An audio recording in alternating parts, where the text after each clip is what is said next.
நீதிபதிகள், மாவட்ட ஆட்சியர்கள்லாம் சோறு திங்கிறீங்களா, வேறு ஏதாவது திங்கிறீங்களா? ஒரு சாதாரண அரசு பள்ளி ஆசிரியர் லஞ்சம் கொடுத்து ஒரு சீனியர் சிட்டிசன் மேலே பொய் வழக்கு போடுறான், நீதிமன்றத்தையே தவறாக பயன்படுத்துகிறான். அவன் மேலே நடவடிக்கை எடுக்க துப்பு இல்லை. உங்களுக்கெல்லாம் லட்சக்கணக்கில் சம்பளம், இருக்கிற இடம், இதில் மரியாதை வேறு. என்னை கொடுமைப்படுத்துகிறாங்கன்னு டைவர்ஸ் அப்ளை பண்ணால் நான் இதுக்கு ஜீவனாம்சம் கொடுக்கணும், போலீஸ் ஸ்டேஷனில் லஞ்சம் கொடுக்கணும். வணக்கம் லட்சுமிபதி ஐஏஎஸ் அவர்களே. படிச்சுட்டு தான் கலெக்டர் ஆனீங்களா? திருடன் கையிலே வீட்டு சாவியை கொடுக்குற மாதிரி போலீஸ் மேலே கம்ப்ளைண்ட் கொடுத்தா போலீஸை வச்சே விசாரிக்க போடுறீங்க. என்ன விசாரிச்சாருன்னு கேளுங்க. உங்கள் க்ரைம் பிரான்ச் எஸ்பி லஞ்சம் எவ்வளோ வாங்கினார்னு கேட்டுக்கோங்க. நான் எழுதின கம்ப்ளைண்ட் அவருக்கு புரியலையா? படித்து பாருங்கள். நீங்கள் எனக்கு எஸ்எம்எஸ் பண்ணுறீங்க, டார்ச்சர் பண்ணுறீங்க அப்படின்னு நம்பரை மாற்றுறேன், திரும்பவும் எனக்கு பண்ணுறீங்க. இதுக்கு எதுக்கு நான் சைபர் கிரைமில் போய் கம்ப்ளைண்ட் கொடுக்கணும்? உங்கள்கிட்ட கேட்டால் யார் உங்களுக்கு கொடுத்தான்னு தெரிய போகுது. இது கூட தெரியல உங்களுக்கு. அந்த கம்ப்ளைண்ட்டை வாங்கி சிபிஐ விசாரணைக்கு உத்தரவிடுங்க. வணக்கம் ராகுல்நாத் ஐஏஎஸ் அவர்களே. உங்களை நேரில் பார்த்து கம்ப்ளைண்ட் கொடுத்தேன். டிஜிபி சங்கர் ஜிவால் பார்த்தப்ப அவங்க கம்ப்ளைண்ட்டை தூக்கி எறிஞ்சிட்டாங்க அப்படின்னு எஸ்பிகிட்ட கொடுக்குறேன். நீங்கள் 2/11/2023 கொடுத்தேன். இன்றைக்கி வரைய ஒரு நடவடிக்கையும் எடுக்கலை. இதுதான் ஒரு கலெக்டருக்கு போலீஸ் கொடுக்குற மரியாதையா? Doctor Senthilraj IAS. டாக்டராவது படித்து தான் பட்டம் வாங்கினீங்களா? எக்ஸ்ட்ரீம் டிப்ரெஷன்னா என்ன தெரியுமா? 19th December 2022 உங்கள் கேபினுக்கு முன்னாடி இருக்கிற உங்கள் அசிஸ்டண்ட்டு கலெக்டர் சொன்னால் போலீஸ் கேட்காது அப்படின்னு என்னை விரட்டி அடித்தான். எவிடன்ஸுக்காக எஸ்பிகிட்ட ஒரு கம்ப்ளைண்ட் கொடுத்தேன் அன்னைக்கு. ஆனால் இதுவரைய ஒரு நடவடிக்கையும் எடுக்கலை. கோபால சுந்தரராஜ் ஐஏஎஸ் அவர் தான் முக்கியமான சாட்சி, என் மேலே எந்த தப்பும் இல்லைன்னு. அவர் வீட்டுக்கு நானும் என் மனைவியோடு சேர்ந்து விருந்துக்கு போயிருக்கோம். அப்படி இருக்கும்போது என் மேலே தப்புன்னா அவர் மேலே கம்ப்ளைண்ட் கொடுக்காம போலீஸை வச்சு மிரட்டினாங்க. அப்போயே உங்கள் கலெக்டரோட மரியாதையெல்லாம் போயிடுச்சு. அவங்க கூட்டிகிட்டு வந்த போலீஸ் தான் முக்கியமான சாட்சி என்னையை கொடுமைப்படுத்தினதுக்கு. வணக்கம் புரட்சி தமிழர் எடப்பாடி பழனிசாமி அவர்களே. அரசாங்க சலுகையெல்லாம் மக்களுக்கா இல்லை அரசாங்க அலுவலர்களுக்கா? ஒரு அரசு பள்ளி ஆசிரியர் காயல்பட்டினம் எல்கே மேல்நிலைப் பள்ளியில் வேலை பார்க்கும் பரமசிவன் என்பவன் 5000 லஞ்சம் கொடுத்து என் திருமணத்தை ஒட்டி தாலிக்கு தங்கம் பெற்றுக்கொண்டவன். ஃபஸ்ட்டு கிராஜுவேட்னு போய் சொல்லி அந்த சலுகையை வாங்கியிருக்கான். இவன் தங்கச்சி 17 பவுனில் தாலி போட்டிருக்கு, வேலைக்கு போகலை. ஆனால் போய் சொல்லி லஞ்சம் கொடுத்து 2 வீலர் வாங்கியிருக்கான். இதெல்லாம் விட பண மதிப்பிழப்பு நடவடிக்கையின் போது 3 கோடி ரூபா மாற்றி வரி ஏய்ப்பு செஞ்சுருக்கான். இவன் கூட வேலை பார்க்கும் அரசு ஆசிரியர்கள், தெருவில் உள்ளவங்க எல்லாரோட உதவியோட இந்த வீட்டோட மூத்த மாப்பிள்ளை பேங்கில் நகை அடகு வச்சு விவசாய லோனுன்னு 4-5 தடவை தள்ளுபடி வாங்கியிருக்கான். எப்படியும் 20 லட்சத்துக்கிட்ட வரும். இவனுங்க கௌரவமான குடும்பங்களாம். அரசாங்கத்தில் பிச்சை எடுத்து சாப்பிட்டுட்ருக்குறாங்க. ரேஷன் கடையில் பொருள் வாங்கி சாப்பிட்டுட்ருக்குறாங்க. செக் பண்ணி பாருங்கள். வேணும்னா 1000 ரூபாய்க்கு எல்லோரும் முன்பதிவு செஞ்சுருப்பாங்க, இந்நேரம் வாங்கிட்டு இருப்பாங்க. உங்கள் ஆட்சியில் தான் மகளிர் காவல் நிலையத்தில் 1.5 லட்ச ரூபா லஞ்சம் வாங்கி பொய் வழக்கு போட்டாங்க. என்கிட்டையும் லஞ்சம் வாங்கியிருக்கிறாங்க, எங்கள் அப்பா மூலமாக, என் லாயர் மூலமாக. எனக்கு நீதி வழங்க எந்த நீதிமன்றத்துக்கும் அருகதை இல்லை. நீதிமன்றம் தான் முதல் குற்றவாளியே. என்னோடய நிதிக்காக தான் நான் போராடிக்கிட்டு இருக்கேன். வணக்கம் இன்றைய முதல்வர் ஸ்டாலின் அவர்களே. உங்கள் பள்ளிக்கல்வித்துறை அமைச்சர் அன்பில் மகேஷ் பொய்யாமொழிக்கு கடிதம் போட்டிருந்தேன். ஆனால் தூக்கி குப்பையில் போட்டிருப்பாங்க, எப்படியும் எடுக்க மாட்டாங்கன்னு தெரியும். அதோட நகலை பள்ளி தலைமை ஆசிரியருக்கும் அனுப்பிச்சிருந்தேன், அவரும் எடுக்கலை. ஏன்னா அவங்க எல்லாம் சேர்ந்து தானே உதவி செஞ்சு தானே இவனை காப்பாற்றுறாங்க. காசு பணம் தானே. லஞ்சம் கொடுத்து தான் வேலையே வாங்கினான். என்கிட்டயே இவன் பொண்டாட்டிக்கு 20 லட்சம் கொடுத்து வேலை தேடிட்டு இருக்கேன்னு சொன்னான். இது வேற, இவன் படித்த படிப்பெல்லாம் காசு கொடுத்து பேப்பர் ட்ராக் பண்ணேன்னு சொன்னான். இவனோட தங்கச்சி பையன் +2 பொது தேர்வில் இவனோட ஸ்கூல்லையே காப்பி அடித்து மாட்டிக்கிட்டான். இவங்க பள்ளி ஆசிரியர்கள்லாம் சேர்ந்து காப்பாற்றி விட்டுருக்குறாங்க. இவர்கள் குடும்பத்துக்கு ஆஸ்கார் விருதே கொடுக்கலாம், அந்தளவுக்கு என்னோட குடும்பம் நடத்துகிற மாதிரி நடிச்சிருக்கிறாங்க.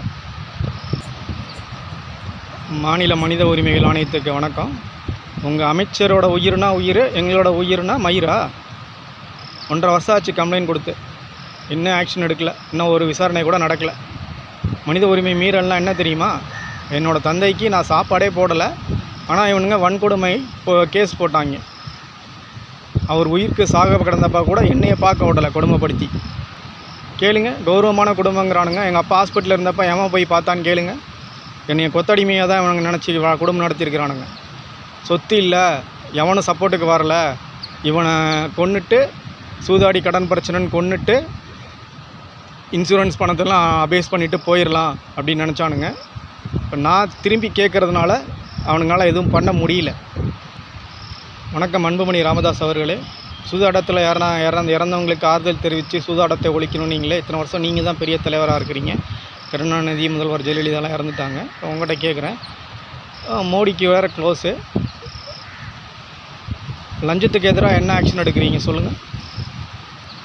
நான் தான் முதல் ஆள் சூதாட்டத்தினால உயிரோடு இருக்கிற ஆள். இன்றைக்கி லஞ்சத்தால் என்னோடய 8 வருஷ வாழ்க்கை பாதிப்பாயிடுச்சு. திருப்பி கொடுக்க முடியுமா உங்களால்? இனிமேல் எந்த அரசியல்வாதியும் லஞ்சத்தை சூதாட்டத்தை தடை செய்யணும்னு பேசக்கூடாது. சூதாட்டம் இருக்கணுங்கிறதுக்கு நான் தான் ஆதரவு. கோர்ட்டில் சாட்சி கூட சொல்கிறேன், வித் எவிடன்ஸோட. ப்ரூஃப் பண்ணுங்கள், எனக்கு சூதாட்டத்தில் கடன் பிரச்சனை ப்ரூஃப் பண்ண சொல்லுங்கள். அவனுங்களை என்னை கொலை தான் பண்ண பார்த்தாங்கன்னு நான் ப்ரூஃப் பண்ணுறேன். தமிழ்நாடு காவல்துறைக்கு நாய்க்கு எலும்பு துண்டு கூட இல்லை, கடித்து தின்னு போட்ட எலும்பு துண்டு போட்ட மாதிரி போட்டு ஈஸியாக தப்பிச்சிட்டு போயிட்டான். வெக்கமாக இல்லை, போய் மருந்து குடிச்சிட்டு சாவுங்க எல்லாம்.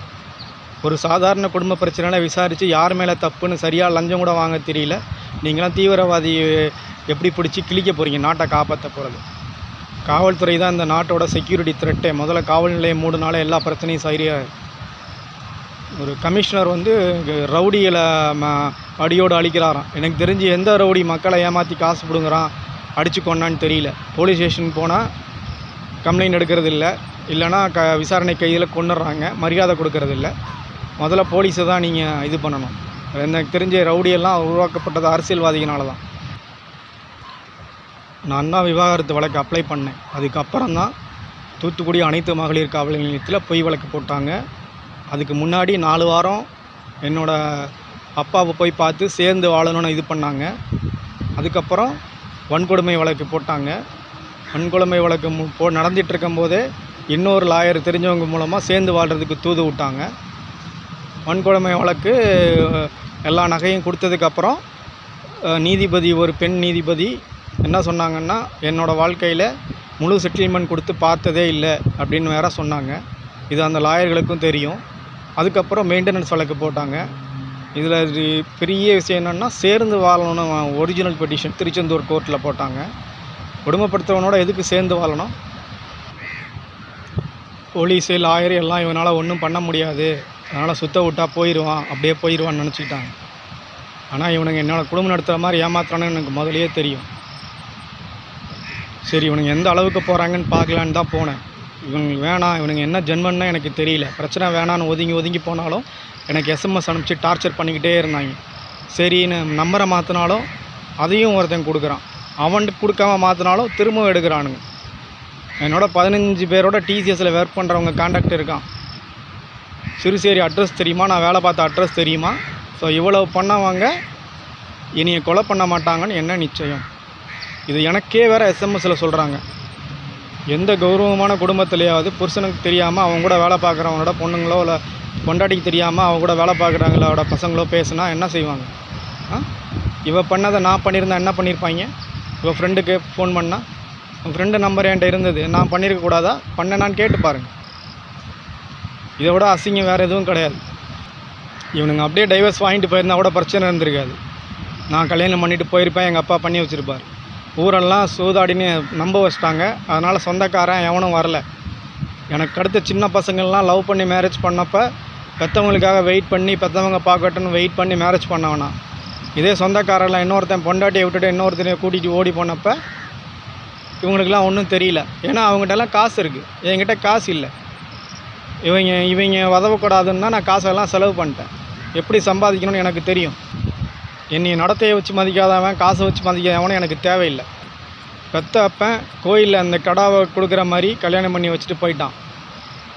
நடு ரோட்டில் 85,000 சம்பளம் வாங்கினவன கையில் இருந்த மோதத்தை நீ அடகு வச்சு சூதாடிடுவான்னு பிடிக்கிட்டு போனான் எங்கள் அப்பன். 19 வயசுலேருந்து வேலையை பார்த்து என் வீட்டை நான் காப்பாற்றினவன். 3000 ரூபா சம்பளம் வாங்கும்போது 100 ரூபா சேர்த்து வச்சு எக்ஸ்ட்ரா வர சம்பளத்தெல்லாம் சேர்த்து வச்சு கம்ப்யூட்டர் வாங்கி அதை என் வீட்டில் வைக்கல. ஏன்னா எங்கள் அப்பா எதுக்கு வாங்கினேன்னு கேட்பார் அந்த டயத்தில். அவருக்கு தெரியாது அந்த அளவு. இன்னொருத்தர் அந்த கலெக்டரோட மச்சான் வீட்டில் தான் வச்சு அதுக்கப்புறம் சென்னைக்கு அவருக்கு அனுப்பிச்சு அவங்க அதை யூஸ் பண்ணி அதுக்கப்புறம் எங்கள் வீட்டில் கேட்டதுக்கு அப்புறம் தான் எங்கள் வீட்டுக்கு கொடுத்தேன் நான். அதுக்கப்புறம் அது சரியாக ஒர்க் ஆகாமல் காசு சேர்த்து வச்சு சம்பாதிச்சு எனக்கு சில பேர் உதவுனாங்க. கம்ப்யூட்டர் அப்கிரேட் பண்ணி கொடுத்ததில் சம்பாதிச்சு இன்றைக்கி வீடு வாங்கி வசதியாக இருக்கிறாங்க. நான் சூதாட்டத்தில் காசு தொலைச்சேன்னா அதனால் இப்போ வந்து என்னை யாரும் மதிக்க மாட்டாங்க.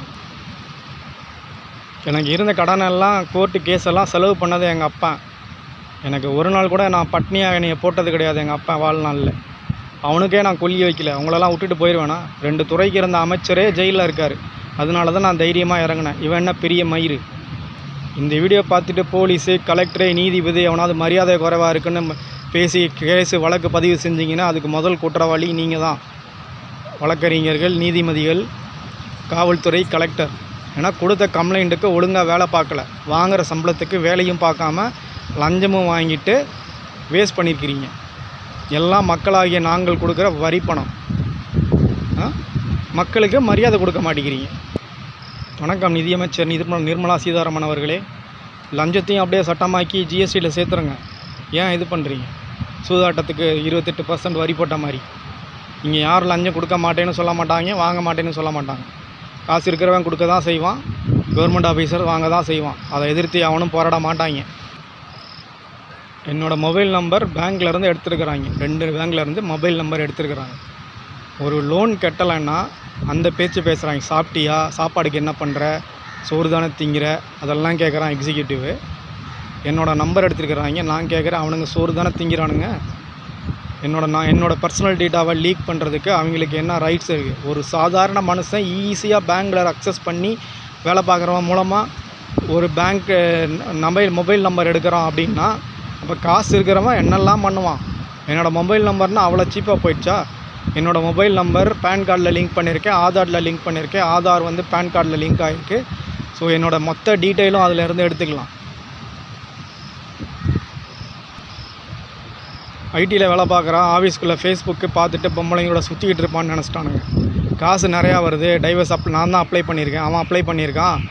ஸோ நான் ஒரு ஜீவனாம்சம் 50 லட்சம் 1 கோடி பிடிங்கிடலாம் வேலை பார்க்குறான்னு சொல்லிட்டு அப்படின்னு பிளான் பண்ணானுங்க. எதுவுமே நடக்கலை. அதனால் பொண்ணுக்கு கல்யாணம் பார்க்கணுன்ட்டு 8 லட்சம் கேட்டாங்க ஜீவனாம்சம். ஏன்னா சட்டம்லாம் பொண்ணுக்கு தானே சாதகமாக இருக்கான். இப்போ என் வீட்டு பொண்ணுங்க மேலே வந்து பொய் கேஸ் போட்டப்போ உங்கள் சட்டம் என்ன பிடிங்கிச்சு? காசு உள்ள பொண்ணுங்களுக்கு தான் சட்டம் சாதகம்னு சொல்லுங்கள். சரிண்ணே, முடியாதுன்னு சொல்லலை, சரிண்ணே, தொல்லை போனால் போதுன்ட்டு உடனே வேணும்னாங்க. அப்புறம் 4 லட்சம் கொடுங்கன்ட்டு 4 மாதத்தில் கேஸ் முடித்தேன். SMS daily 100 SMS. புத்திசாலியாக எஸ்எம்எஸ் அனுப்புனா நான் பார்த்து மன உளைச்சலில் சூசைட் பண்ணிக்குவேனா, இல்லைனா நான் வந்து கேள்வி கேட்பேனா. பண்ணும்போது நான் வந்து அன்புல அனுப்புனேன், வயிறாருமாங்களாம். அன்புல அனுப்புன எஸ்எம்எஸ் பார்த்தீங்களா? என்னோடய ஃப்ரெண்டாக கல்யாணத்துக்கு மாப்பிள்ளை பார்த்தாங்களாம். என்னை விட மாப்பிள்ளை அழகாம். என்னோடய ஃப்ரெண்டு எல்லாம் 15 பேரும் பண்ணிக்க வேண்டியதானே, எனக்கும் அவருக்கு முன்னாடியே பண்ணிக்க வேண்டியதானே, பண்ணி அவரை இது பண்ண வேண்டியதானேன்னு சொன்னாங்களாம். என்னோடய ஃப்ரெண்டாக பார்த்துக்கோங்க. இதில் வருத்தப்பட வேண்டியது என்னென்னா அவங்கள வந்து கல்யாணத்துக்கு கூப்பிட்டு இன்ட்ரடியூஸ் பண்ண முடியாதான் என்னோடய எக்ஸ் ஹஸ்பண்டோட ஃப்ரெண்டுன்னு. வாழ்க்கை போனது இவங்களுக்கு வருத்தம் இல்லை, அவங்கள இன்ட்ரடியூஸ் பண்ண முடியாது தான் வருத்தம். அது எப்படி அவள் பக்கத்து வீட்டுக்காரி புருஷனுக்கு 2வது பொண்ணு பார்த்து வைங்கன்னு சொன்னாலாம், நீ குடும்பப்படுத்த நகை அடகு வச்ச புருஷனுக்கு பொண்ணு பார்க்குறியே அப்படின்னு கேட்டியான். கேட்க வேண்டியதானே? ஏற்கனவே ஒரு குடிகார மாப்பிள்ளைக்கு கடன் அடித்து கொடுத்தீங்களே, இவருக்கு ஏன் கொடுக்கலன்னு கேட்க வேண்டியதானே? காயல்பட்டினம் வாடியாக குடித்தரல எவன்டா பார்த்தா நான் குடும்பம் பண்ணதை? பரதேசி நாய்ங்களா. இப்போ கேளு, அவன் கூட வேலை பார்க்குறவனோட தொடர்பு எப்படி வந்துச்சு அப்படின்னு. கடன் பிரச்சனைனாங்கல்ல, சூதாட்டத்தில் எவ்வளவு தோத்தேன், எவ்வளவு கடன் கேளு சொல்லுவாங்க. இவங்கள தவிர வேறு எவனையாவது எனக்கு கடன் பிரச்சனைன்னு சொல்லுங்கள் பார்க்கலாம். சூதாட்டத்தில் ஜெயிச்சேன்னு தான் நான் வெளியே சொல்லியிருக்கேன். தோத்தேன்னு யாருக்குமே தெரியாது. தோத்தேன்னு சொல்ல போகிறான். வச்சுக்கோ, 10 கோடி ரூபா தோத்தேன் சூதாட்டத்தில். முடிஞ்சால் ப்ரூஃப் பண்ண எனக்கு கடன் பிரச்சனைன்னு. 3 வருஷமாக இருக்கேன். பெத்த வந்து இருக்கேனா செத்தனான்னு கூட பார்க்கல. வீட்டுக்கு அவ்வளோ முன்னேறதுக்கு பாடுபட்டிருக்கேன். மாப்பிள்ளை கொடுமைப்படுத்துகிறாராம். என்கிட்ட வந்து தூது விட்றாங்க. அவங்க அக்கா பெரிய பொண்ணோட பேத்திக்கு கல்யாணமா, தாய்மாமன் முறையாக நான் வந்து நிற்கணுமா சொல்கிறாங்க. இப்போ இதே இல்லை, மாப்பிள்ளை கொடுமைப்படுத்துகிறாரு அப்படின்னு. போலீஸில் கம்ப்ளைண்ட் கொடுக்க வேண்டியதானே? கொடுமைப்படுத்துகிறாருன்னா பண்ண மாட்டாங்க, எல்லாம் பொய். கூட பிறந்தவன் ஒரு தாய்மாமன், கூட பிறந்தவன் பேர் கூட தெரில, பத்திரிகையில் வந்து பேர் தப்பாக போட்டிருக்கிறாங்க. இவங்கெல்லாம் சொந்தக்காரங்களாம். பெத்த அப்பா மேலே பொய் கேஸ் போட்டப்பயே கேட்கல, இவன் தம்பி அண்ணன் தம்பிக்கு இவனுங்க வந்து கேட்க போகிறாங்களா? இவங்களை வந்து நான் வாழ்நாள் முள்ள நான் வந்து கூட்டிகிட்டு சுமந்தேன்னா எனக்கு தான் நான் நட்டம் இல்லை, என் வாழ்க்கை போனது. வணக்கம் அண்ணாமலை அவர்களே. பிரதமர் மோடி 10 வருஷமாக இருந்த ஆட்சியில் இருந்திருக்கிறாரு. அவர் செய்த மிகப்பெரிய சாதனை,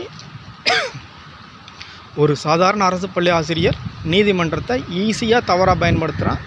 தைரியமாக லஞ்சம் கொடுத்து போய் கேஸ் போடுறான். உங்கள் முதல்வரால் ஒன்றும் பண்ண முடியல. இவர் உலகிலேயே சிறந்த பிரதமர். உங்கள் பிரதமரால் ஒன்றும் பண்ண முடியல. இவர் உலகிலேயே சிறந்த பிரதமர். இங்கே சாதாரண மக்கள் ஒரு 50,000 ரூபா கையில் கேஷாக எடுத்துகிட்டு போக முடியல. பேங்க்கில் 10 லட்சத்துக்கு மேலே ட்ரான்ஸ்ஃபர் பண்ணால் டேக்ஸ் பிடிக்கிறீங்க. ஆனால் உங்களால் சுவிஸ் பேங்க்கில் அக்கௌண்ட் வச்சுருக்கவங்கள கண்டுபிடிக்க முடியல. அதில் இருக்கிறது பிளாக் மணி ஒயிட் மணியான்னு கவலை இல்லை. அந்த காசை எப்படி கொண்டு போய் டெபாசிட் பண்ணாங்கன்னு எக்ஸ்பிளைன் பண்ண முடியுமா உங்கள் பிரதமரால்? பண மதிப்பில் நடவடிக்கை எடுத்தாரே ஒரே நாளில், அதே மாதிரி ஒரே நாளில் போட முடியுமா? சுவிஸ் பேங்க்கில் அக்கௌண்ட் இருக்கிறவங்களாம் கொடுக்கலன்னா சிட்டிசன்ஷிப் ரிமூவ் பண்ணிடுவேன்னு, இல்லைனா இங்கே இருக்கிற சொத்தெல்லாம் பறிமுதல் பண்ணிடுவேன்னு தைரியம் இருக்கா அவங்க பிரதமருக்கு? விஜய் மல்லையா கடன் வாங்கிட்டு ஓடி போனப்போ என்னோடய பையனுக்கும் இந்த கடனுக்கும் சம்மந்தம் இல்லை, அவனை யாரும் தொல்லை பண்ணக்கூடாதுன்னாரு. ஆனால் ஒரு 250 ரூபா 700 ரூபா கடனுக்காக கட்டின பொண்டாட்டியாக பேங்க்லேருந்து கூட்டிகிட்டு போனாங்க. எவனாவது கேட்டாங்களா? காசு உள்ளவனுக்கு ஒரு நியாயம், ஏழைக்கு ஒரு நியாயமா? எங்கே மகளிர் அணி தலைவி குஷ்பு அவர்கள், இவங்களுக்கு கோயில் கட்டினவனை தான் செருப்பால் அடிக்கணும். எங்கே அந்த பொண்ணுக்கு, பாதிக்கட்ட பொண்ணுக்கு நீதி வாங்கி கொடுக்க ஒரு 1 கோடி ரூபா ஜீவனாம்சம் வாங்கி கொடுங்க பார்க்கலாம். எங்கே அந்த பாதிக்கப்பட்ட பொண்ணுக்கு ஒரு 1 கோடி ரூபா நஷ்ட இழப்பீடு வாங்கி கொடுங்க பார்க்கலாம். டிசம்பர் 13, 2023 கோவளத்தில் ஒரு பொண்ணுகிட்ட 2 பேர் தப்பாக நடந்திருக்கிறாங்க. ஆனால் யாரும் அதை வழக்கு பதிவு பண்ணலை. அதே ஜனவரி 11 அதே கோவளத்தில் போலீஸ்காரன்னு சொல்லி காசை பிடிங்கிட்டு போயிருக்கிறாங்க. இதுதான் போலீஸோட லட்சணம். நீதிமன்றங்கள், பார் கவுன்சில், உங்களுக்கெல்லாம் மானம் மரியாதை சூடு சுரணம் ஏதாவது இருந்தால் நீங்கள் நடவடிக்கை எடுங்க, எடுக்காமல் போங்க. எனக்கு அதை பற்றி கவலை இல்லை. எனக்கு என்னோடய காசு திரும்ப வேணும். எல்லாருமே குற்றவாளி தான். போலீஸ், லாயர்ஸ், நீதிபதி. திருடனை தப்பிக்க விட்டுட்டு என்னோடய சொத்தை என்னோடய வாழ்க்கை போச்சு, 8 வருஷம் வாழ்க்கை போச்சு. 8 வருஷம் உங்களால் திரும்பி கொடுக்க முடியுமா? முதல்ல என் மேலே என்ன தப்புன்னு எனக்கு தெரிஞ்சுக்கணும். ஃபஸ்ட்டு அதை ப்ரூஃப் பண்ணுங்கள். என்ன தப்புன்னு எனக்கு சொல்லுங்கள். 34% போலி லாயர்ஸ் இருக்காங்களாம். நான் சொல்லலை, உங்கள் இந்தியாவின் தலைமை நீதிபதி சந்திரசூட் சொல்கிறார். கோர்ட்டெல்லாம் மூடிட்டு முதல்ல அதை கண்டுபிடிக்கிற வழியை பாருங்கள். எந்த நீதிமன்றம் காவல்துறையிலையும் உண்மையான வழக்கை பதிவு செஞ்சு விசாரணை நடத்துகிறதா சான்ஸே இல்லை. எல்லாம் பொய் வழக்கு தான். ரேராக தான் வந்து உண்மையான கேஸை வந்து பதிவு செய்கிறாங்க. எனக்கு வழக்கு சம்பந்தமாக எல்லா டீட்டெயிலையும் குடியரசுத் தலைவர், பாரத பிரதமர், தமிழ்நாட்டு ஆளுநர், தமிழ்நாட்டு முதல்வர், சுப்ரீம் கோர்ட், ஹைகோர்ட், சென்னையில் உள்ள அனைத்து நீதிமன்றங்கள், அனைத்து மாவட்ட ஆட்சியர்கள், அனைத்து எம்எல்ஏ, எம்பிஸ், அனைத்து chief secretaries, additional secretaries, vigilance, police DGP, additional commissioner எல்லாத்துக்குமே மெயில் போட்டிருக்கேன். குடியரசுத் தலைவர், பாரத பிரதமர், ஆளுநர், முதல்வர், supreme court, high court, Thoothukudi court, Tiruchendur court, Chengalpattu court எல்லாத்துக்கும் ரிஜிஸ்டர் போஸ்ட் அனுப்பிச்சிருக்கேன். அதோட காப்பி எல்லாமே என்னோடய யூடியூப் சேனலில் போட்டிருக்கேன். உங்களுக்கு விருப்பம் இருந்தால் எடுங்க, ஆக்ஷன் எடுங்க, இல்லைன்னா போங்க. நான் எதுனாலும் போராடிக்கிட்டே தான் இருப்பேன். இவனுங்க என்ன ஜென்மன்னே எனக்கு தெரியாது. எனக்கு எதிரியாக இருக்கிற தகுதி கூட இவங்களுக்கு கிடையாது. எனக்கு என்னோடய பணம் வேணும் முதல்ல. 2வது என்னோடய நம்பர் கொடுத்தவங்க யார் யாருன்னு போய்ட்டு அவங்ககிட்ட இருந்து மான நஷ்டம் வேணும். மனதளவில் பாதிக்கப்பட்டு யார்கிட்டையுமே உதவிக்கு யாருமே இல்லாமல் பீச்சில் தான் அப்பப்போ வந்து உட்காந்துருக்கிறேன். அதையும் பார்த்து உட்கார விடாமல் சட்டம் இருக்காமே, பீச்சில் வந்து ஆம்பளைங்க தனியாக இருக்கக்கூடாதாமே, பொம்பளைங்களை கூட்டிகிட்டு பொண்ணுங்களை கூட்டிகிட்டு தான் வரலாமே சொல்கிறாங்க. இந்த ரெசார்ட்டில் இருக்கிறவங்க. ஆம்பளை இல்லையா தனியாக வந்தால். மதியம் 2 மணிக்கு ஸ்கூல் பொண்ணுங்களை யூனிஃபார்மோடு கூட்டிகிட்டு வராங்க. உங்கள் காவல்துறை எந்த நடவடிக்கையும் எடுக்க மாட்டேங்குது. தமிழ்நாட்டு மக்களுக்கு உங்கள்கிட்ட யாரும் இந்த வீடியோவை ஷேர் பண்ணுங்கள், நீதி கொடுங்கன்னெலாம் கேட்கல. உங்கள் சாப்பாடு உங்களுக்கு தான், நீங்கள் தான் காப்பாற்றுக்கணும். இஷ்டம்னா நீங்கள் போராடுங்க, இல்லைன்னா போங்க. உங்களுக்காகலாம் பண்ணல, என்னோடய காசுக்காக தான் நான் போட்டுட்ருக்கிறேன். என்னை ஏமாற்றி ஆஸ்கார் விருதே கொடுக்கலாம் அவங்களுக்கு, அந்த அளவுக்கு ஏமாற்றினானுங்க. என் கம்பெனிக்கு ஒரு வேளை சாப்பாடு போட விடலை, ஆனால் அவங்களுக்கு நான் மட்டன் சிக்கன் எடுத்து சாப்பாடு போட்டேன். இன்றைக்கி என்னால் ஒரு வாய் சாப்பாடு நிம்மதியாக சாப்பிட முடியல. 15 லட்ச ரூபா வேலையை விட்டுட்டு தான் நான் இன்றைக்கி போராடிக்கிட்டு இருக்கேன். எனக்கு இந்த 1.5 வருஷத்தில் எனக்கு 25 லட்ச ரூபா சம்பளமே நட்டம். எனக்கு காசு இல்லை. எங்கள் அப்பா கௌரவமான குடும்பம், கௌரவமாக வாழ்ந்தார், என்னை கௌரவமாக வளர்த்தாரு. இன்றைக்கி நான் கௌரவமாக தான் இருக்கிறேன். கௌரவத்தை வச்சுலாம் ஒன்று நான் நல்லவன் சொல்லி எதுவும் பொழப்பு நடத்த முடியாது. என்னோடய காசு எனக்கு வேணும், அவ்வளோதான்.